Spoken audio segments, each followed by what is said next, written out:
তো আশা করি তোমরা খুব ভালো আছো, আমিও খুব ভালো আছি।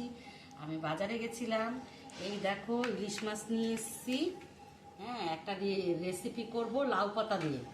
এই যে লাউ পাতা, এই যে লাউ পাতা দিয়ে সর্ষে ইলিশ ভাপা করব। চলো চলো আমি মাছটা কেটে ধুয়ে নিলাম। খুব ভালো ইলিশ মাছটা খুব কেটে ধুয়ে নিয়েছি। তোমরা দেখো আমি কি কি মশলা দিয়ে মাছটাকে মাখাচ্ছি। এটার মধ্যে রয়েছে সর্ষে, পোস্ত আর সামান্য একটু নুন, একটু হলুদ আর কাঁচা লঙ্কা পেস্ট করে রেখেছিলাম, সেটা আমি দিয়ে দিলাম। মতন নুন দিয়ে দিলাম, আমার মতন হলুদ দিয়ে দিলাম, হলুদের গুঁড়ো দিয়ে দিলাম, আমি সামান্য একটু লঙ্কার গুঁড়ো দিয়ে দিলাম, কাঁচা তেল দিয়ে দিচ্ছি। দিয়ে আমি মাছটা ভালো করে মাখাচ্ছি। মাখানো হয়ে গেছে, এবার দিয়ে দিলাম। দিয়ে আমি একটা উপর থেকে কাঁচা লঙ্কা দিলাম,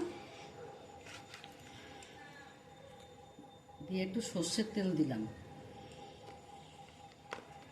দিয়ে আমি একটু মুড়িয়ে নিলাম।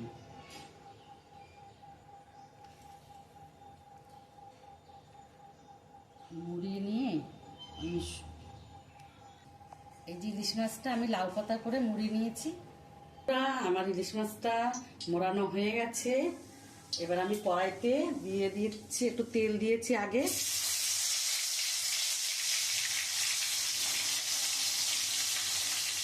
মাছ ভাপাটা হয়ে গেছে, আমি এখন এটা নামিয়ে দেবো। বন্ধুরা, আমার ইলিশ ভাপাটা হয়ে গেছে লাউ পাতা দিয়ে। খুব সুন্দর হয়েছে, লাল লাল করে ভেজেছি, খুব সুন্দর হয়েছে।